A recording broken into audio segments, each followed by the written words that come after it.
Na sila doon na sila nakatiis Ha? Gulay yun.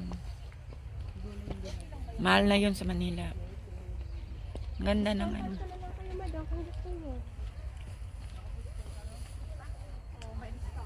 Discountan ko kayo.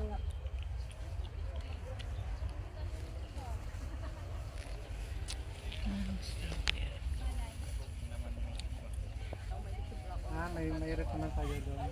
Itak-tak lang nila yung lakas. Ito ano naman to? Tawag nito yan yung ano yan? Anong gulay yan? Broccoli. Broccoli. Yes, broccoli. Tingin.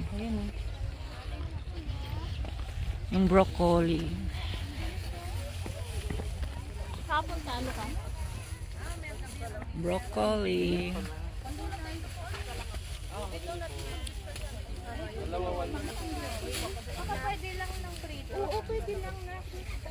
Merienda na lang natin yung ano. Nakaalam ba ni Bakla? Sige. Tulak mo ako, ganun ako. Ito. Ganun ako. Dito sila ma.